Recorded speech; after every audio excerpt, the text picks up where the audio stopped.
Assalamualaikum warahmatullahi wabarakatuh. Jadi di sini kami dari kelompok 3 akan membahas terkait dengan komputer hardware. Sebelumnya kita harus mengetahui apa sih sistem komputer itu. Jadi, sistem komputer adalah sekumpulan perangkat komputer yang saling berhubungan untuk mengolah data sehingga menghasilkan informasi yang diharapkan oleh penggunanya. Perangkat yang terdapat dalam sistem komputer ini meliputi perangkat keras atau hardware, perangkat lunak atau software, dan juga pengguna komputer atau brainware. Hardware dalam sistem komputer. Hardware atau perangkat keras adalah perangkat keras yang kasat mata dan memiliki wujud fisik yang dapat diraba. Hardware dibagi menjadi 5 bagian. Yang pertama adalah input device, yang kedua output device, yang ketiga processing device, yang keempat storage device, yang kelima perangkat tambahan.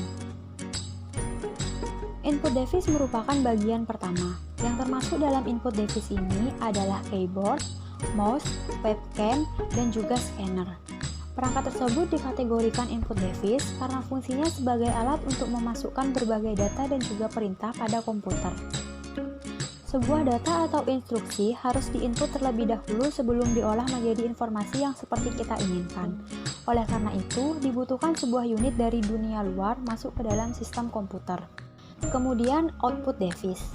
Output device atau perangkat keluaran adalah perangkat yang memberikan atau mengeluarkan hasil dari data yang masuk dan telah diproses. Contoh dari output device ini adalah monitor, printer, headphone, speaker, webcam, dan juga mikrofon.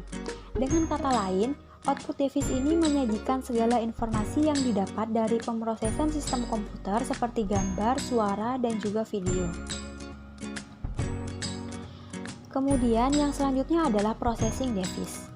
Data yang dimasukkan melalui input device selanjutnya akan diolah melalui processing device. Dengan kata lain, processing device ini adalah perangkat yang berfungsi untuk mengelola berbagai data yang berasal dari input device. Kemudian yang selanjutnya adalah storage device. Perangkat terakhir pada hardware adalah perangkat penyimpanan. Sesuai dengan namanya, perangkat ini adalah alat yang digunakan untuk menyimpan berbagai data. Storage device sendiri terdiri dari dua macam, yaitu internal storage dan external storage. Contoh dari internal storage adalah hard disk dan juga RAM. Sedangkan external storage adalah hard disk eksternal, CD, DVD, dan juga flash disk. Kemudian yang terakhir adalah perangkat tambahan. Perangkat tambahan berguna untuk membantu komputer menjalankan perintah user. Perangkat ini umumnya disebut dengan istilah peripheral yang berguna dalam menghubungkan perangkat komputer dengan jaringan internet. Contohnya adalah modem. Modem sebagai alat komunikasi untuk mengubah sinyal digital menjadi sinyal analog maupun sebaliknya, sinyal analog menjadi sinyal digital. Fungsi hardware yang pertama adalah mengolah data atau informasi. Jadi, hardware ini memiliki fungsi untuk mengolah ataupun memproses data atau informasi dan juga memiliki fungsi untuk menjalankan proses pada sistem komputer. Contohnya proses device yaitu CPU, RAM, dan juga VGA. Yang kedua, menerima output, yakni hardware yang mempunyai fungsi khusus dalam menerima input dari user. Dengan begitu, nantinya hardware akan memprosesnya menjadi informasi yang baru. Data yang diterima dari input ini akan dapat ditransfer pada output. Kemudian yang ketiga adalah memberi output. Apabila sudah terproses, hardware akan memberikan output lagi pada user. Seluruh output tersebut dapat dilihat oleh pengguna yang ditampilkan pada hardware khusus. Mekanisme inilah yang saling mempengaruhi antara output dan juga input. Dan yang terakhir adalah menyimpan informasi maupun data. Penyimpanan ini dapat dilakukan tak hanya pada perangkat yang terpasang di dalam komputer, akan tetapi juga perangkat yang dipasang di luar komputer. Macam-macam sistem komputer. 1. Sistem komputer mikro. Komputer mikro adalah kategori sistem komputer terpenting bagi pebisnis dan konsumen. Meskipun biasanya disebut komputer pribadi atau PC, komputer mikro lebih dari sekedar komputer kecil untuk digunakan oleh individu sebagai perangkat komunikasi. 2. Terminal komputer.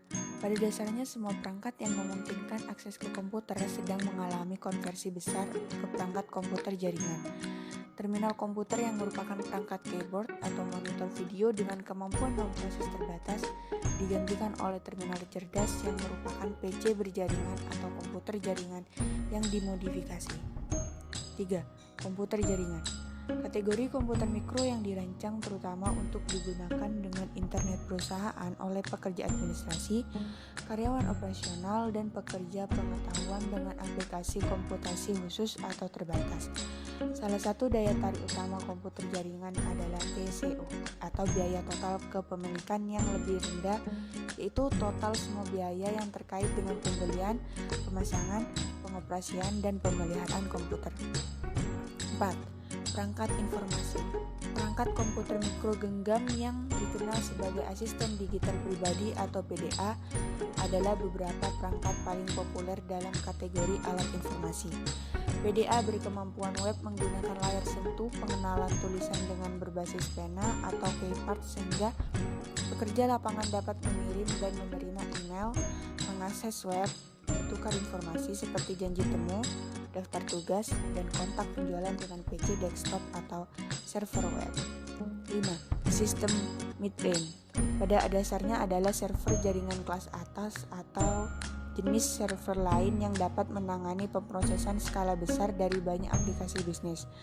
Meskipun tidak sekuat komputer mainframe, mereka lebih murah untuk dibeli, dioperasikan, dan dipelihara daripada sistem mainframe dan dengan demikian memenuhi kebutuhan komputasi banyak organisasi. 6. Sistem komputer mainframe adalah sistem komputer yang besar, cepat, dan kuat. Misalnya mainframe dapat memproses ribuan juta instruksi per detik. Mainframe juga dapat memiliki kapasitas penyimpanan primer yang besar. Kapasitas memori utama mereka dapat berkisar dari ratusan gigabyte hingga terabyte penyimpanan primer. Dengan demikian, komputer mainframe terus menangani kebutuhan memproses informasi perusahaan besar dan lembaga pemerintah dengan volume pemrosesan transaksi yang tinggi atau masalah komputasi yang kompleks.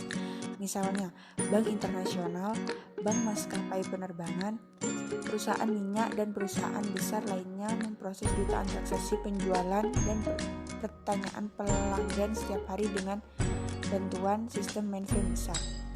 7. Sistem superkomputer. Istilah superkomputer menggambarkan kategori sistem komputer yang sangat kuat yang dirancang khusus untuk aplikasi ilmiah, teknik, dan bisnis yang membutuhkan kecepatan sangat tinggi untuk komputasi numerik besar-besaran. Pasar superkomputer mencakup lembaga penelitian yang besar. Mereka menggunakan komputer super untuk aplikasi sebagai peramal cuaca global, sistem pertahanan militer, kosmologi, dan penambangan data skala besar. 8. Gelombang komputasi. Komputasi terdistribusi atau grid secara umum adalah jenis komputasi paralel khusus yang bergantung pada komputer lengkap dengan CPU onboard, penyimpanan, catu daya, antarmuka jaringan, dan sebagainya.